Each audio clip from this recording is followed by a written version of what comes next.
The stars disappeared first. Not slowly, not gradually, but all at once.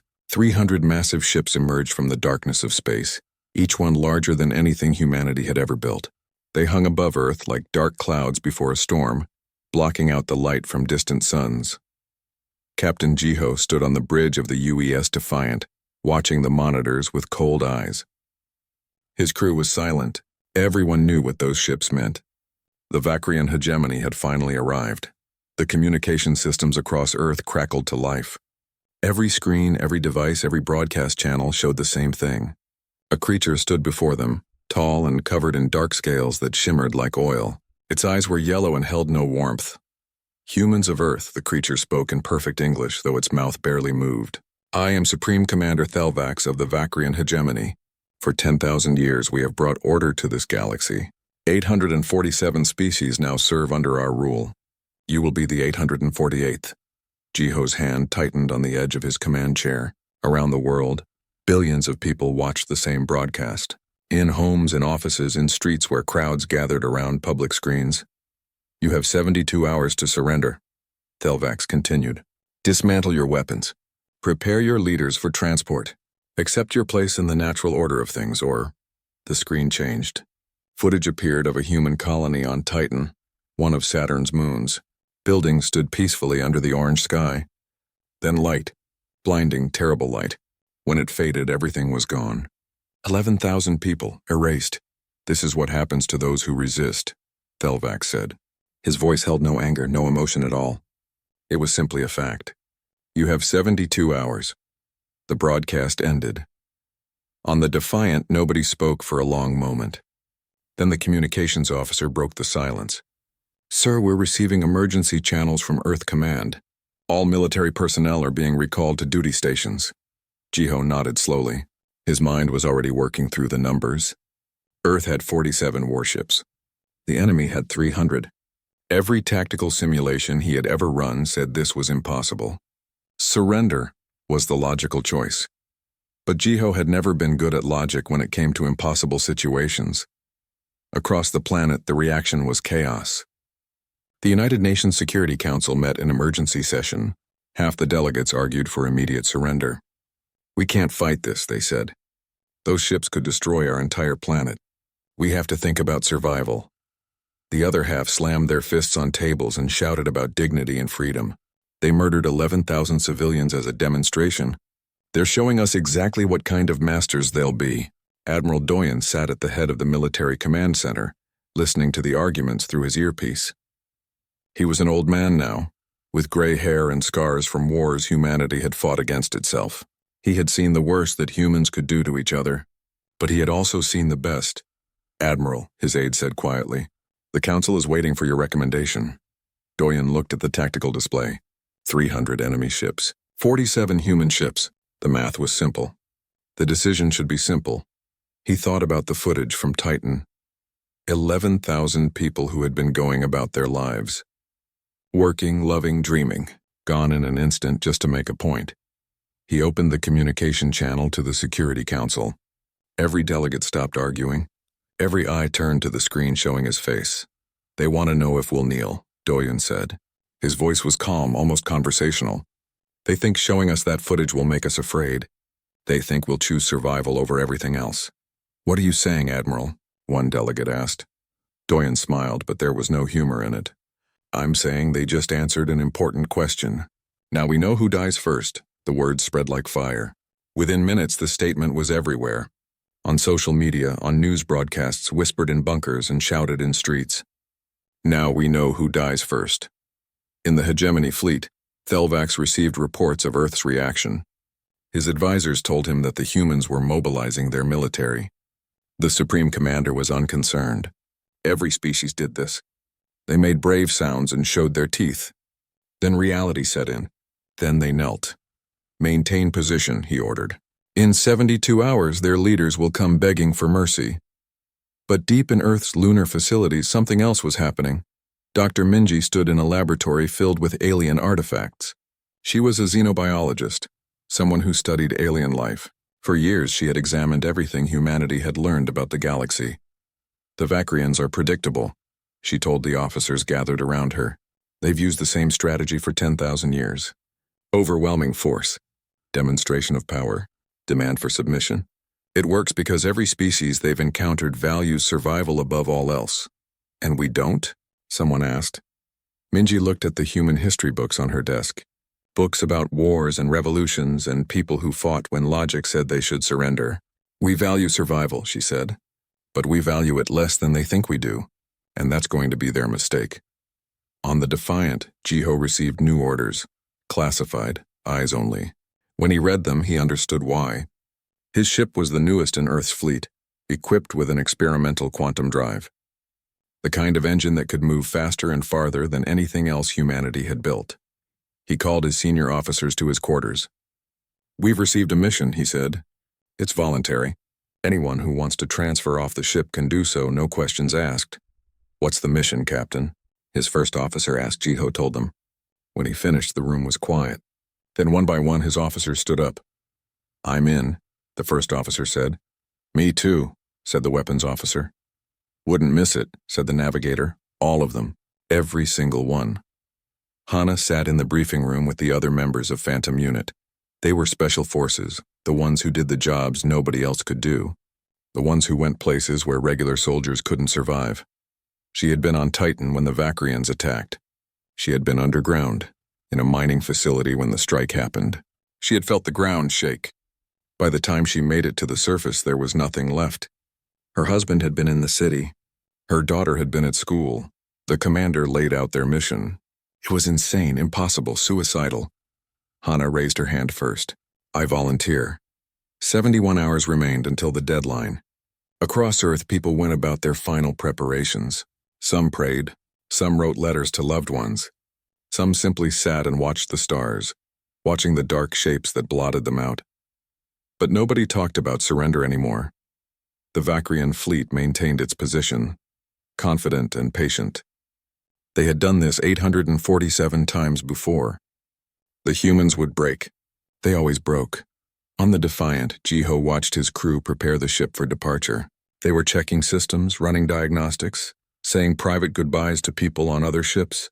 They all knew this was a one-way mission. They all came anyway. He thought about Thelvax's question. Would humanity kneel? The answer was already written in the faces of his crew, in the determination of Admiral Doyen, in the cold rage of Hana and her unit, in Dr. Minji's careful analysis of how empires fall. The Vakrians had ruled the galaxy for 10,000 years. They thought they knew how conquest worked. They thought they understood how defeated enemies behaved. They were about to learn how wrong they were. Jiho keyed the ship-wide intercom. "All hands prepare for departure. Quantum drive to full power. We launch in 6 hours. Destination, Captain?" the navigator asked. Jiho looked at the coordinates on his screen. 800 light-years away. The Vakrian homeworld, the heart of their empire, the place they thought was untouchable. "Take us deep," he said. "It's time to deliver a message." The War Council met in a bunker 3 kilometers below the surface of Earth. Admiral Doyen stood at the head of a table, surrounded by the representatives of every major military force on the planet. Behind him, screens showed the Vakrian fleet hanging in space like a death sentence. "Let me tell you about Earth," Doyen began. He pressed a button and the screens changed. They showed ice, miles and miles of frozen wasteland. 70,000 years ago, our ancestors lived through an ice age that nearly wiped us out. Scientists think we got down to maybe 10,000 individuals. We should have gone extinct. The screen changed again. Volcanoes erupting. We've survived supervolcanoes. Meteor strikes. Diseases that killed half our population. Another change. Mushroom clouds. We've even survived ourselves. We built weapons that could end our entire species, and we came within minutes of using them. Multiple times, Dr. Minji stepped forward. Every other species the Vakrians conquered evolved on stable worlds. Predictable climates. Natural balance. They learned to cooperate, to find their place in the hierarchy, to submit when necessary. She paused. We didn't. Earth tried to kill us every few thousand years. We learned something different. We learned spite.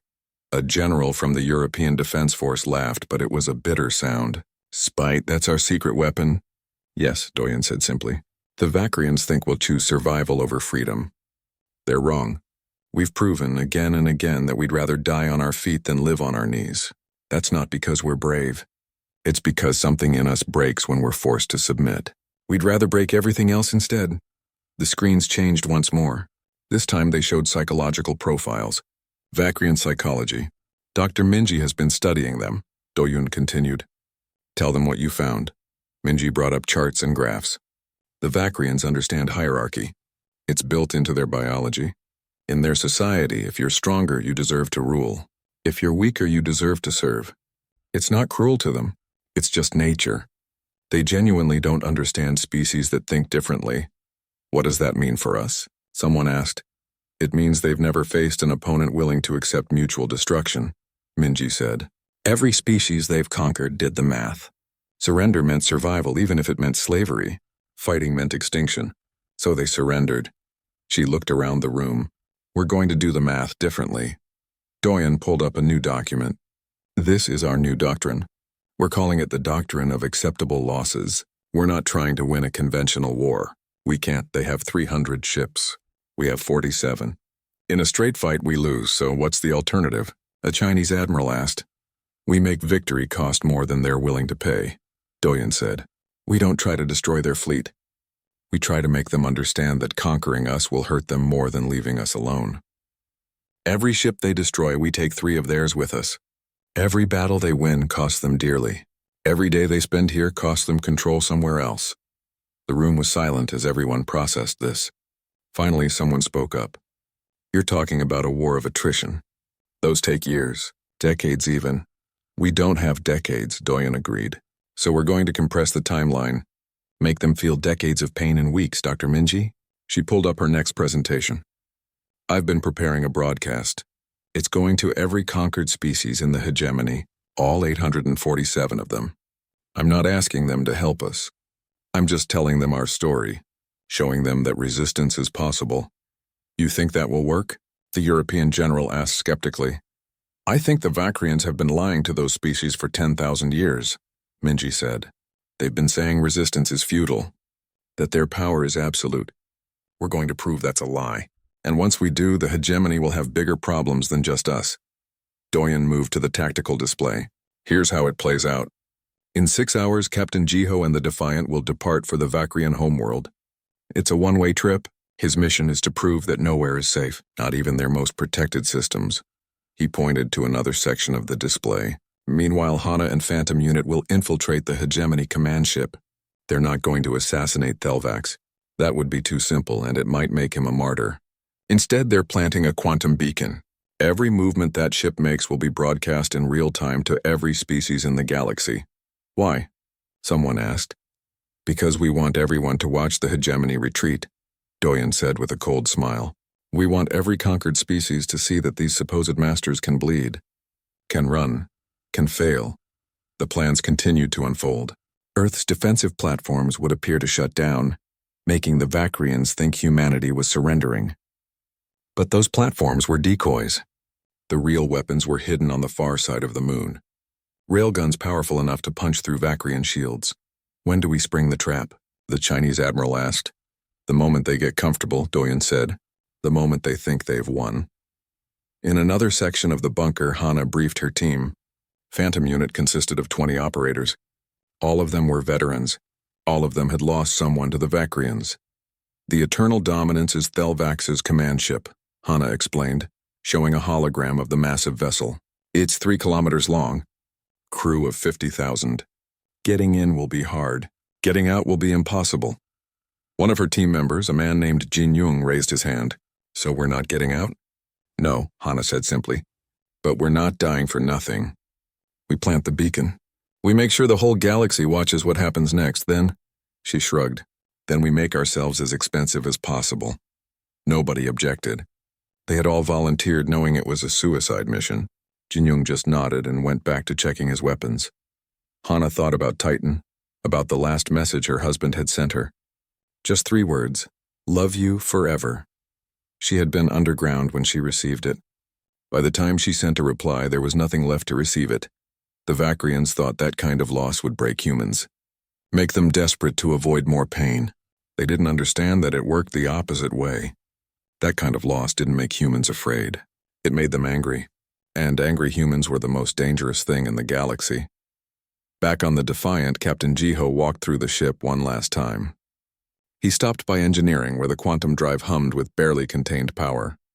It was an experimental system. Technically, it had only been tested 3 times. Technically, it had a 30% chance of catastrophic failure on any given jump. But it could also reach the Vakrian homeworld in 3 days. Something that should take months with conventional drives.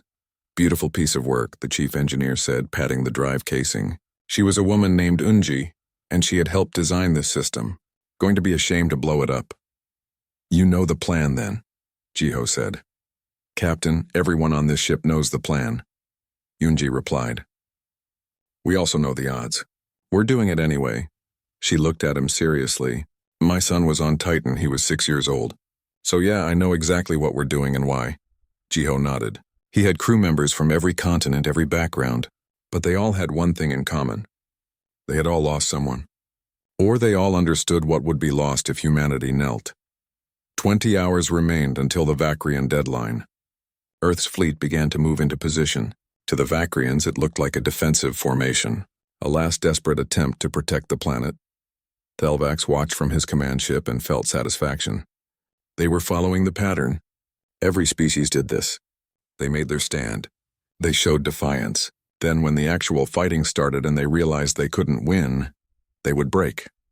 Supreme Commander, one of his officers said, should we move to attack positions?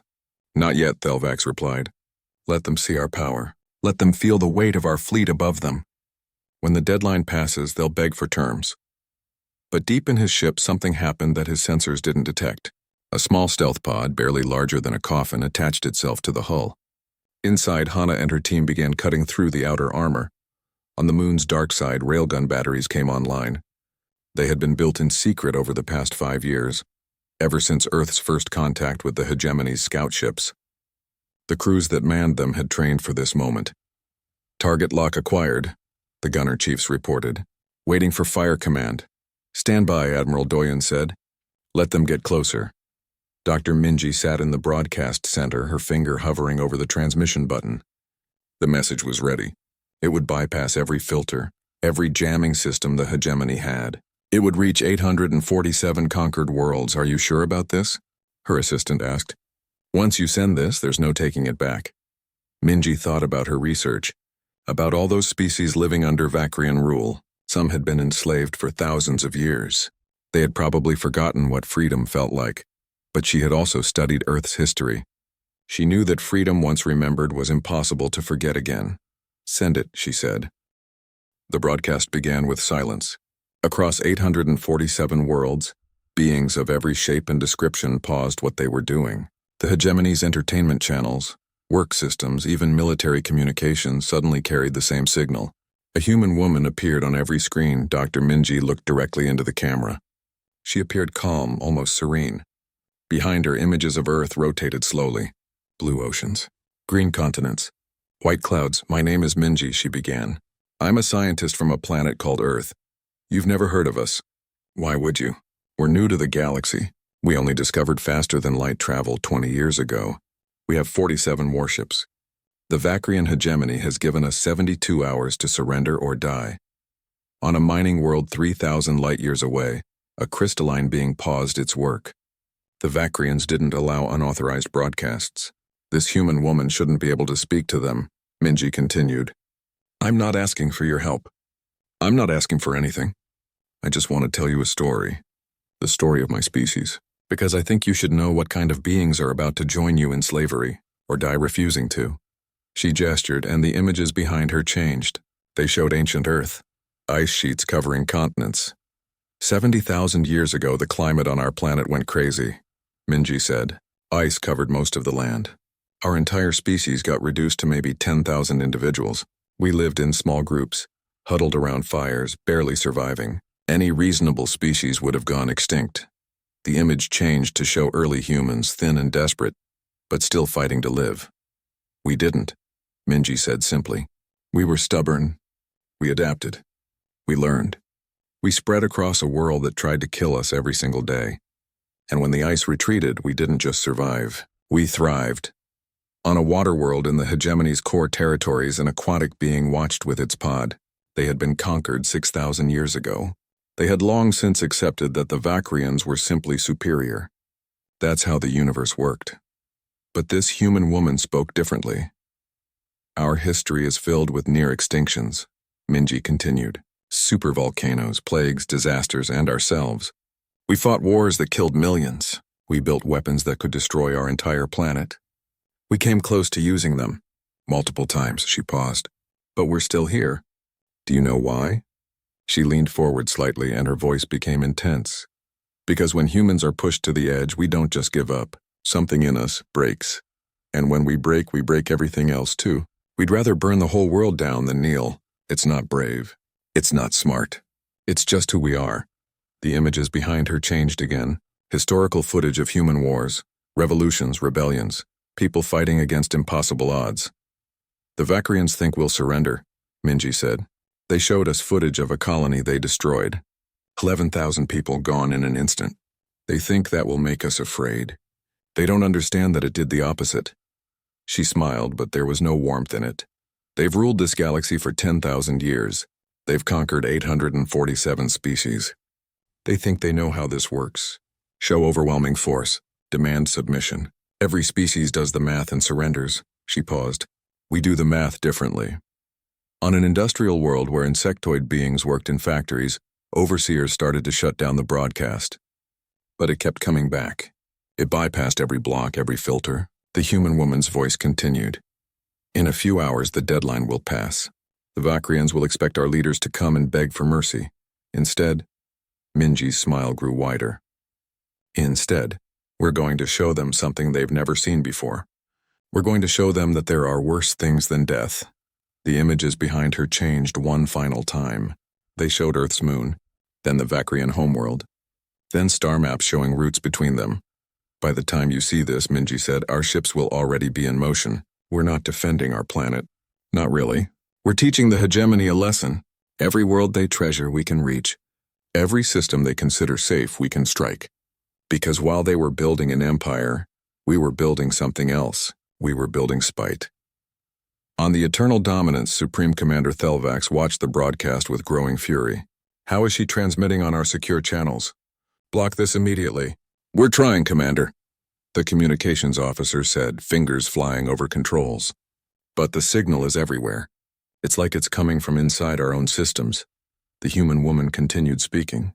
I studied your empire, she told the conquered species watching. I learned your histories. You all surrendered for the same reason. You valued survival above freedom. That's not wrong. That's not weak. That's rational. Her expression softened slightly. But humans aren't rational. We're the species that looked at the stars and decided we wanted to visit them, even though we couldn't breathe in space. We're the species that invented the airplane by throwing ourselves off cliffs until we figured out how not to die. We're the species that split the atom just to see what would happen, even knowing it might destroy us. She looked directly into the camera again, and her voice became very quiet. The Vakrians made a mistake. They thought we were like you. They thought we'd do the math, realize we couldn't win, and surrender. But we already did the math. We know we're going to lose. We know most of us are going to die. She paused. We're doing it anyway. Across hegemony space, the conquered species watched. Many were confused. Some were horrified. But others felt something stirring. Something they hadn't felt in generations. Hope. On the Defiant, Captain Jiho listened to the broadcast as his ship entered quantum space. The stars stretched into lines as they jumped toward the Vakrian homeworld. His crew was quiet, focused on their tasks. That was quite a speech, his first officer said. Dr. Minji has a way with words, Jiho agreed. Think it'll work? Doesn't matter if it works, the first officer replied. It's true. That's enough. 3 days of travel collapsed into 3 hours thanks to the quantum drive. When they emerged, the Vakrian homeworld hung before them. A massive planet, purple and green, surrounded by orbital cities and defense stations. Sir, the tactical officer said nervously. We're detecting defense platforms. A lot of them. How many? Jiho asked. 143. No, wait, more contacts appearing. Sir, there are over 300 automated defense platforms around this planet. Jiho nodded slowly. Of course there were. This was the heart of the hegemony, the most protected location in the galaxy. Nobody had attacked it in 8,000 years. Nobody had even tried. Any warships? He asked. Negative, sir. Just automated systems and, wait, correction. I'm detecting 15 patrol ships, frigate class. Jiho smiled. 15 frigates. The Vakrians had pulled their main fleet to Earth, so confident that nobody would dare strike at their home.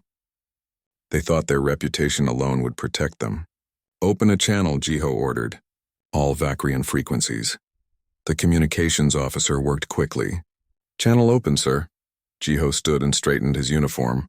Even though nobody could see him, it felt important. Vakrian hegemony, he began. This is Captain Jiho of the human vessel Defiant. Your Supreme Commander demanded we kneel. He showed us footage of our dead to make us afraid. He gave us 72 hours to surrender. He paused. We wanted to respond in person. Alarms began wailing on the Vakrian defense platforms. Weapon systems activated. Targeting systems locked onto the small human ship. You wanted to know if humans would kneel, Jiho continued calmly. Here's your answer. He nodded to his engineering officer. Yunji, begin the overload sequence. Down in engineering, Yunji input the commands. The quantum drive began to whine. Power levels climbed rapidly. Too rapidly. Warning lights flashed red throughout the ship. All hands, Jiho announced shipwide. It's been an honor serving with you. For Earth, for humanity, for everyone who ever refused to kneel. The crew responded in unison. For everyone who refused to kneel. Back on Earth, the battle had begun. Admiral Doyen watched as the Vakrian fleet advanced. They moved slowly, confidently. Why hurry? They had overwhelming force. Admiral, a tactical officer said. They're entering optimal range for the lunar batteries. Hold, Doyen said calmly. Let them get closer. On the surface, people watched the sky. The Vakrian ships were visible now, dark shapes moving across the stars. Some people prayed. Others held their children. Some just watched, waiting to see what happened next. Sir, the tactical officer pressed. If we wait much longer, they'll be in position to fire on Earth. I know, Doyen said. He watched the distance markers count down. The Vakrians were confident. They thought Earth's defensive platforms had powered down in surrender. They thought the humans had given up. Now, Doyen said quietly, the lunar batteries fired. Tungsten slugs, each one weighing 50 tons, accelerated to 30% the speed of light. At that velocity, they weren't just weapons. They were relativistic kill vehicles. Physics itself became the weapon. The first salvo hit 12 Vakrian dreadnoughts. The ship's shields held for exactly 3 milliseconds before the slugs punched through. Armor meant nothing. Structure meant nothing. The slugs went through the ships like bullets through paper. 12 ships gone, just like that. The Vakrian fleet recoiled in shock. This wasn't possible. The humans were supposed to be surrendering. Second salvo away, the gunnery chief reported. Above the Vakrian homeworld, Captain Jiho watched the quantum drive's power levels reach critical. The ship was shaking now. Bulkheads groaned. The lights flickered. 10 seconds to detonation, Yunji reported. Her voice was steady. Captain, it's been a privilege. Likewise, Jiho said. He looked at his crew one last time. Every face calm. Every person ready. They had all known how this would end from the moment they volunteered. To everyone watching, Jiho said into the still open channel. This is what happens when you try to make humans kneel. Remember this day? Remember that there are still species in this galaxy who choose death over submission. The quantum drive detonated. The explosion was visible from the planet's surface. A new star bloomed in orbit, so bright it lit up the night sky across half the planet. 3 orbital cities, each home to millions, simply ceased to exist. The shockwave propagated outward, destroying stations and platforms. 400 million Vakrians died in an instant, and across the galaxy. On 847 conquered worlds, beings watched. They watched the hegemony's homeworld burn. They watched the supposedly invincible empire bleed. The light from the explosion faded slowly. On the Vakrian homeworld, billions of beings looked up at the sky in shock. The 3 orbital cities had been there for 6,000 years. They were ancient, permanent, untouchable. Now they were debris spreading through space. Supreme Commander Thelvax stood frozen on the bridge of the Eternal Dominance, staring at the tactical display. The numbers didn't make sense. 400 million dead. On the homeworld. The place that was supposed to be absolutely safe. How? He whispered. How did one small ship do this? His tactical officer pulled up the data, hands shaking. They overloaded their quantum drive, Commander. Turned the ship itself into a bomb. The energy release was, we've never seen anything like it. Before the explosion, Captain Jiho had transmitted one final message. It had been recorded and broadcast on every frequency. Now it played on repeat across hegemony space. Thelvax forced himself to listen. Jiho's voice was calm, almost gentle. This is the difference between you and us, the dead human said. You asked us to kneel. We asked who dies first. You thought that was a threat. It was a promise, the message continued. Every system you hold, every world you treasure, we can reach them all. And we will. Not because we want to. Because you gave us no choice. You started this by killing our civilians. You taught us that nowhere is safe. Now we're teaching you the same lesson. Thelvax felt something he had not experienced in decades, fear. Real, genuine fear. The humans had struck at the heart of the hegemony with a single ship. If they could do that, what else were they capable of? Commander, his communications officer interrupted. We're receiving reports from across the Empire. Rebellions, the conquered species are rising up. Where? Thelvax demanded. Everywhere, sir. 17 colonies have openly rebelled in just the last hour. They're saying that if humans can hurt us, maybe they can too. Thelvax turned back to the tactical display showing Earth. His fleet there was still in position. Still overwhelming in numbers, but now 12 of his dreadnoughts were gone, destroyed by those hidden lunar weapons, and the human fleet was moving, not retreating, advancing. At Earth, Admiral Doyen watched the enemy formation. The Vakrians were confused now, uncertain. That was good. Uncertain enemies made mistakes, all ships, he broadcast. Execute attack pattern defiance. The human fleet surged forward. 47 ships against 288 remaining Vakrian vessels. Every tactical computer said it was suicide. Every simulation said humanity would lose. But the simulations didn't account for humans who had already accepted death. The UES Mumbai drove straight into a formation of 3 Vakrian cruisers. Its captain, a woman named Soman, broadcast on open channels.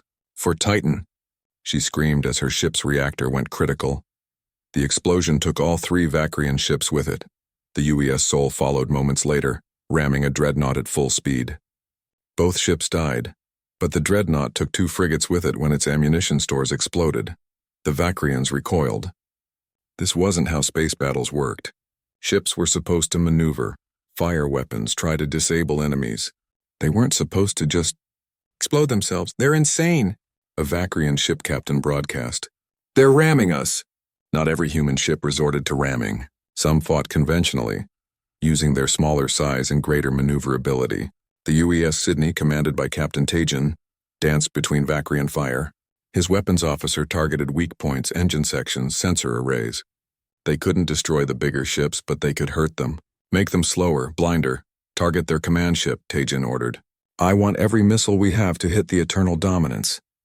But Thelvax's command ship was already under attack from a different direction. Inside the massive vessel, Hana and Phantom Unit had finished planting their quantum beacon. Now came the hard part. Survival. Except they weren't trying to survive. Team 1, seal Bulkhead 7 and vent the atmosphere.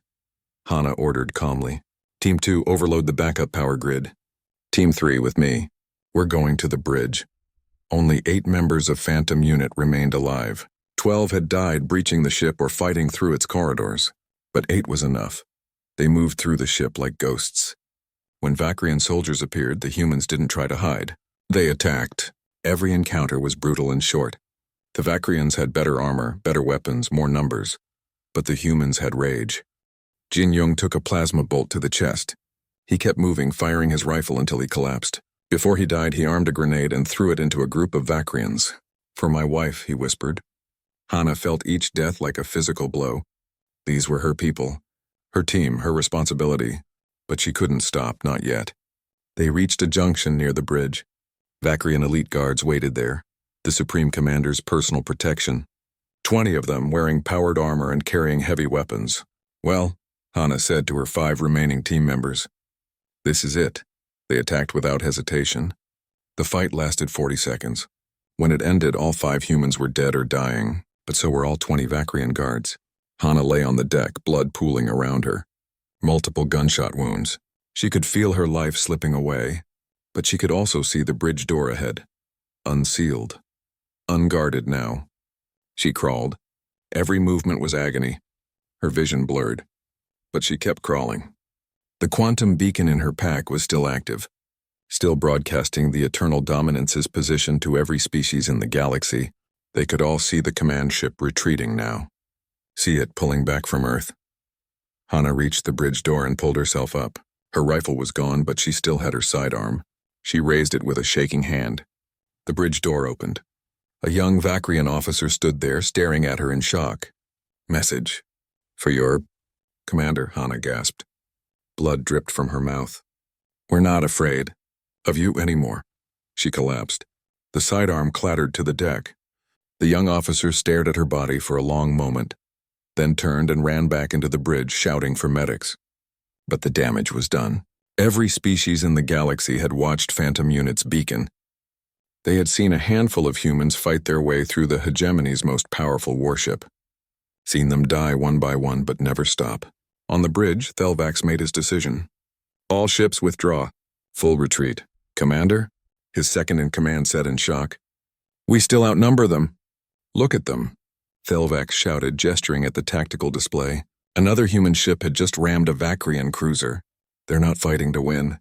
They're fighting to hurt us as much as possible before they die. Every ship we lose is a ship we need elsewhere. The Empire is burning and we're stuck here fighting maniacs who don't care if they live or die."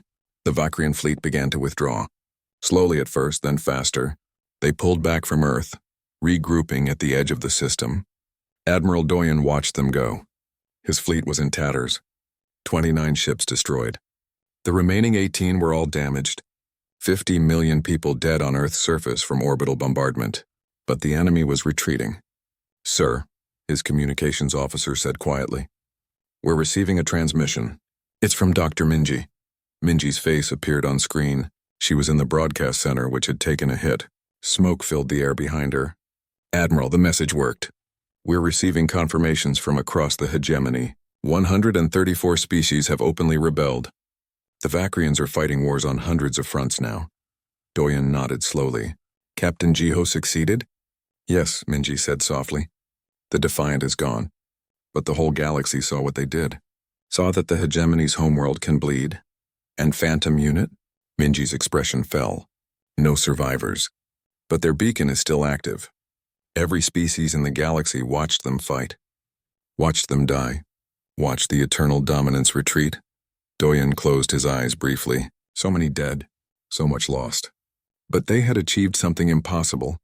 They had made the galaxy's most powerful empire back down. In orbit around Earth, the damaged ships began rescue operations. Escape pods were recovered.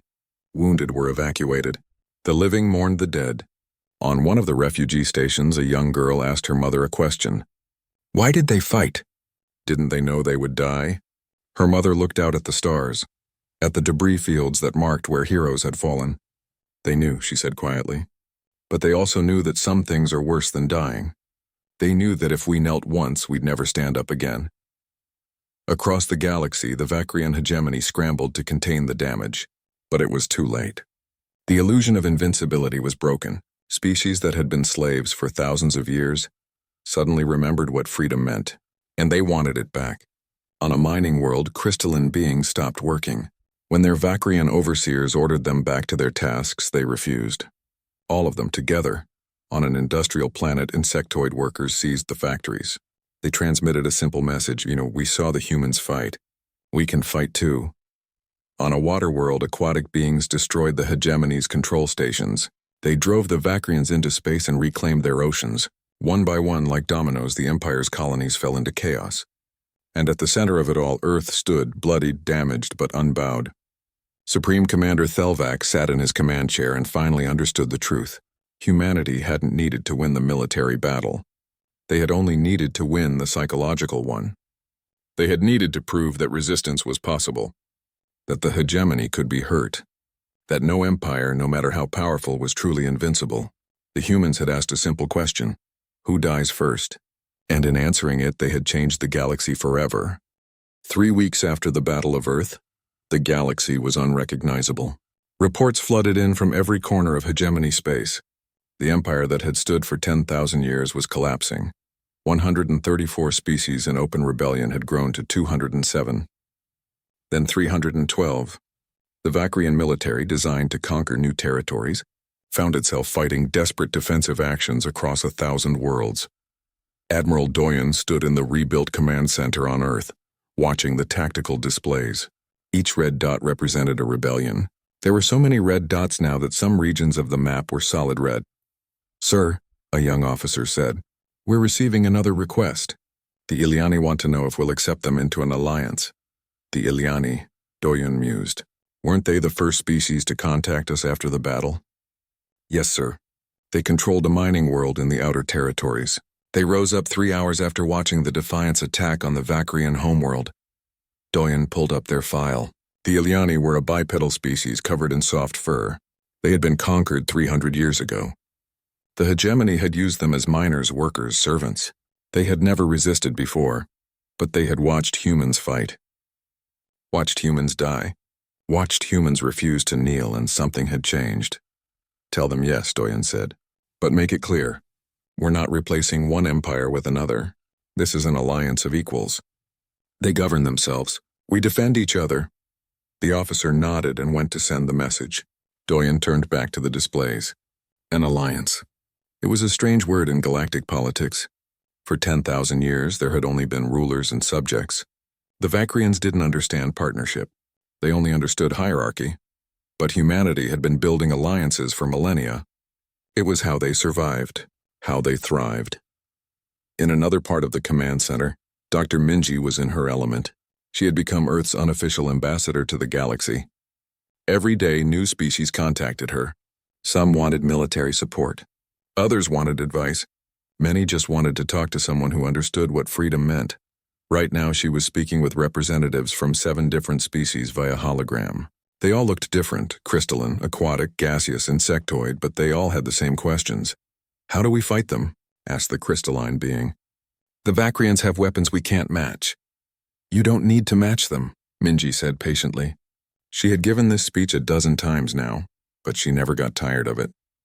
You need to make conquest cost more than it's worth. That's what we did. We couldn't win militarily, so we changed the equation. But you had advanced weapons, the aquatic being bubbled. We're just workers, miners, what can we do? Minji smiled. The Vakrians need you. They need your labor, your resources, your infrastructure. Stop working. All of you at once. They can't shoot everyone. Who would mine their ore? Who would operate their factories? Your existence as workers is your weapon. The representatives looked at each other. The idea was so simple, so obvious. But after generations of slavery, they had forgotten they had any power at all. What if they destroy us anyway? The gaseous being whispered. Like they did to the Titan colony? Minji's expression hardened. Then you make sure the whole galaxy sees it. The hegemony's power came from fear. They made everyone believe resistance was futile. We proved that was a lie. Now every act of Vakrian violence just proves it further. Every atrocity makes them weaker, not stronger. Across the galaxy, the pattern repeated. Species that had been subjects for centuries suddenly remembered they were people. They stopped working. They sabotaged Vakrian infrastructure. They spread messages of resistance. And when the Vakrians tried to crush them, the whole galaxy watched through quantum beacons like the one Hana had planted. Every Vakrian warship had become a broadcast station, showing their every move to billions of viewers. The Empire couldn't hide anymore. Couldn't pretend their rule was benevolent. Couldn't claim that resistance was futile when species after species proved otherwise. 4 months after Earth's stand, 23 species formally joined what they called the Iliani Alliance. The name honored the first species brave enough to reach out to humanity. The Alliance's charter was simple: mutual defense, free trade, and complete sovereignty for each member. It was everything the hegemony wasn't. But not everyone on Earth agreed with this approach. The United Nations convened to debate humanity's next move.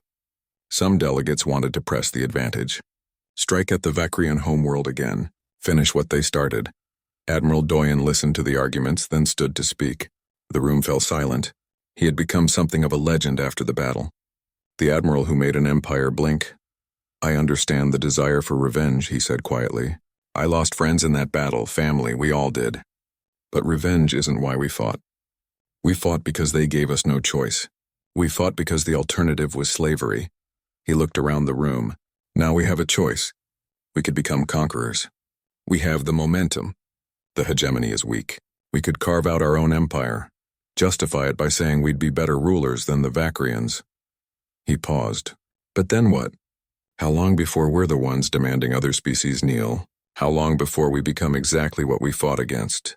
A delegate from the African Union spoke up. "So, what do you suggest, Admiral? We just let the Vakrians rebuild?" "No," Doyen said. "We build something better. An alliance where everyone is equal. Where no species kneels to another. Where we defend each other because we choose to, not because we're forced to." The debate continued for hours. Eventually, a vote was called. The result was close but clear. Humanity would not become an empire. They would build an alliance instead. Dr. Minji threw herself into the work.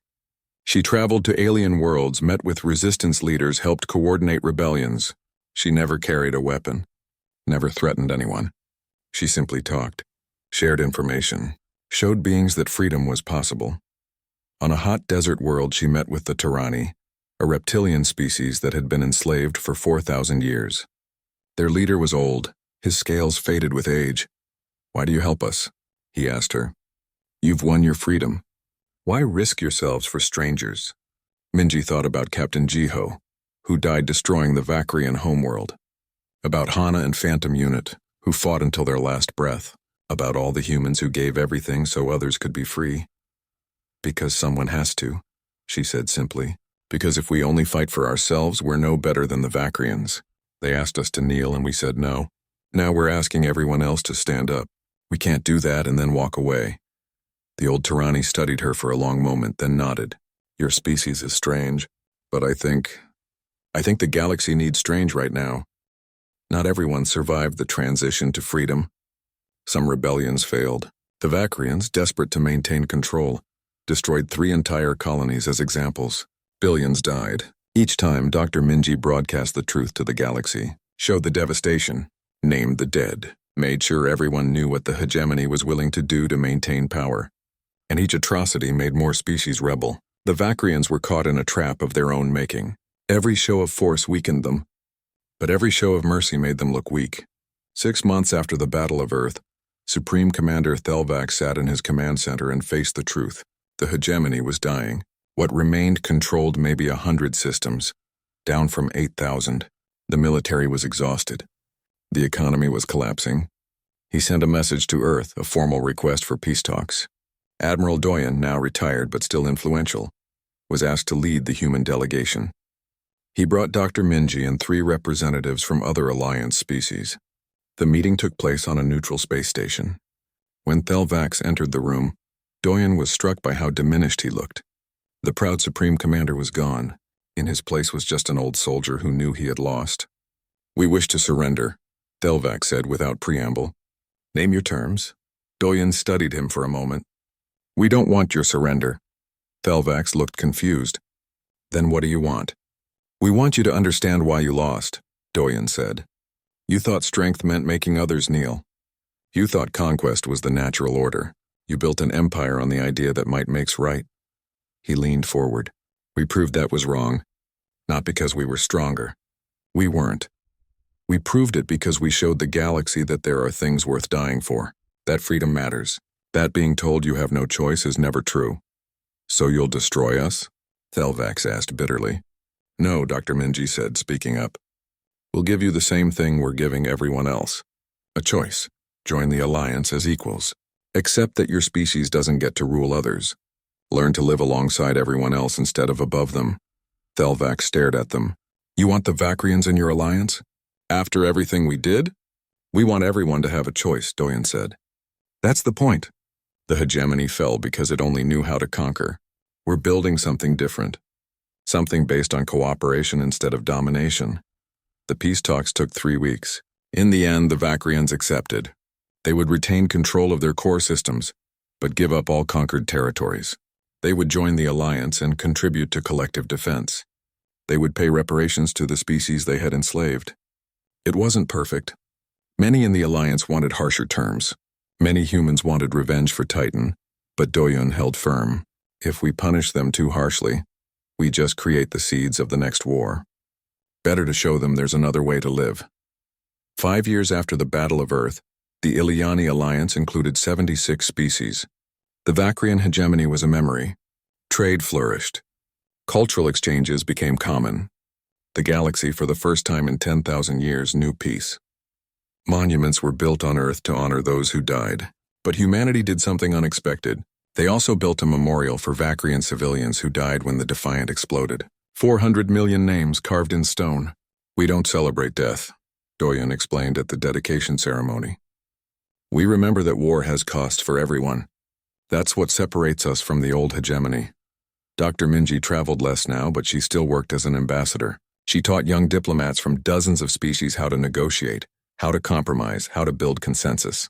The skills humanity had learned over millennia of internal conflicts became the foundation for galactic peace. One day she received a visitor, a young Vacrian, barely an adult who wanted to learn about Earth's history. "Why did you fight?" the young Vacrian asked. "You knew you would probably lose. Why not just surrender and survive?" Minji smiled. She had been asked this question hundreds of times. "Because survival isn't the same as living," she said. "We could have survived as slaves, but we wouldn't have been human anymore. The part of us that matters most is the part that refuses to accept injustice, that's willing to fight for what's right even when it's hopeless." The young Vacrian nodded slowly. "My grandfather was Supreme Commander Thelvax. He told me that humanity's willingness to die was your greatest weapon, but I think he still didn't understand." "What do you think?" Minji asked. "I think it wasn't your willingness to die. It was your refusal to accept that you had no choice. Every species my grandfather conquered believed they had to surrender, because the alternative was death. You changed the equation. You showed everyone that freedom was worth dying for, which meant it was also worth living for." Minji felt tears in her eyes. "Your grandfather would be proud of you," she said. "No," the young Vacrian said. "But maybe he'd understand now why he lost." On Earth, a new generation grew up in peace. They learned about the Battle of Earth in schools, about Captain Jiho and Phantom Unit and the 50 million who died, but they also learned about what came after, about the Alliance and the peace in the new galaxy that emerged from the ashes. A memorial stood in the rebuilt capital. It listed every human who died in the war, but also included the names of all 847 species that suffered under the hegemony. The inscription was simple. They wanted humanity to kneel. Instead, we asked, who dies first? Not because we loved death, but because we loved freedom more. May this be the last time anyone has to ask that question. Admiral Doyen, now very old, visited the memorial often. He would stand before it, remembering faces of people he had sent to die, remembering the impossible choice they had faced. One evening, a Vacrian delegation came to Earth. Younger Vacrians who had grown up in the Alliance. They wanted to learn about human culture, human history. They met with Doyen at the memorial. "Admiral," one of them said hesitantly, "may I ask you something? When you decided to fight, did you know you would win?" Doyen was quiet for a long moment. "No," he said finally. "We thought we would probably die. All of us. Then why?" Doyen looked at the memorial, at the names of the dead carved in stone. "Because someone had to show the galaxy that the hegemony wasn't invincible. Someone had to prove that beings could choose freedom over survival. We didn't fight to win. We fought to show everyone else they could fight too." He turned to look at the young Vacrians. "Your people asked the wrong question. You asked if we would kneel. You should have asked what we value more than our own lives, because once you understand that, you understand why your empire never stood a chance." The young Vacrians bowed their heads respectfully. They stayed for hours listening as Doyen told them stories about Earth's history, about the rebellions and revolutions and all the times humans had fought for freedom, about Captain Jiho's final message and Hana's last stand, and Dr. Minji's broadcast that changed the galaxy. As the sun set over Earth, Doyen looked up at the stars. Somewhere out there, 76 species lived in freedom, billions of beings who would never know slavery, because a few thousand humans had refused to kneel. It had cost so much, so many lives, so much pain. But when he closed his eyes, he could hear Captain Jiho's voice from that final broadcast. Every system you hold, every world you treasure, we can reach them all. They had reached them. Not with weapons, not with conquest, but with an idea. The idea that freedom was worth fighting for, worth dying for, and ultimately worth living for. The galaxy had been asking the wrong question for 10,000 years. It had been asking who was strongest, who could conquer whom, who deserved to rule. Humanity had asked a different question, a simpler question, who dies first?